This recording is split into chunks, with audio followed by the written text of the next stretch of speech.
დღეს ჩვენ გავიხილეთ ორი თემა. ერთი პირველი არის პატიმრების ოჯახების ახალი წამოწყება, მათი კოორდინირება, როგორც ჩანს შეიქმნა ეს ფორმატი. მინდა რომ ჩვენი კოორდინაციიდან, წინააღმდეგობის პლატფორმიდან გამოუცხადო მათ კიდევ ერთხელ სოლიდარობა და კიდევ ერთხელ ხაზი გაუსვა იმას, რომ ამ კოორდინაციის მთავარი ორი მიზანი რჩება სრულიად უცვლელი, ეს არის ახალი არჩევნების მზადება, თავისუფალი და გამჭვირვალე არჩევნების და მეორე არის ცხადი არის სინდისის პატიმრების განთავისუფლება და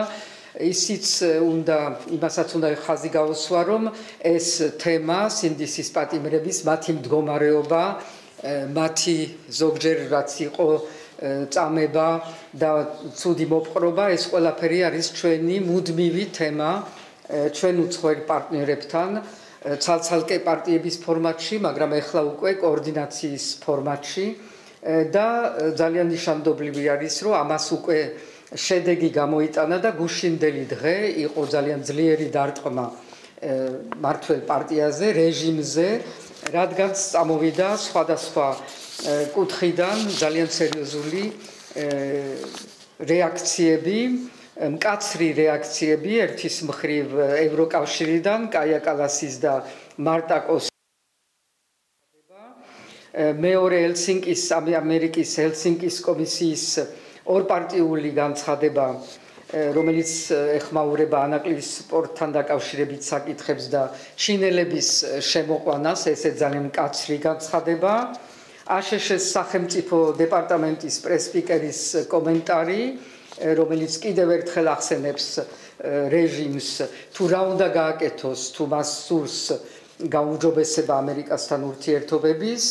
დიდი ბრიტანეთის ახალი სანქციები 2 აპრილის გამოცხადებული და ოდილის განცხადება ფარასთან დაკავშირებით.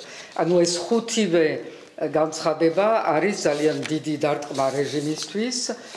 ნიშანდობლივი არის, რომ პირველად სასამართლო სისტემა და სანქცირდა ბრიტანეთისგან და სწორედ ის ადამიანები, რომლებიც არიან პასუხისგებელი ამ ჩვენი სინდისის პატიმრების დაკავებაზე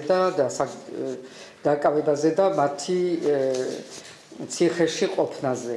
ეს განცხადებები, ეს რეაქცია ჩვენი პარტნიორების არის უკვე ერთი ნაბიჯი გამარჯვებისკენ. ჩვენ ასე მივდივართ არჩევნებისკენ, ასე მივდივართ რეჟიმის ჩამოშლისკენ, ეს არის რთული გზა, გრძელი გზა, მაგრამ რომელიც ჩვენი კოორდინაციის გაგებით, პოლიტიკური გაგებით, ეს არის ერთადერთი გზა, რომელიც მიგვიყვანს ბოლომდე. ძალიან დიდი მადლობა.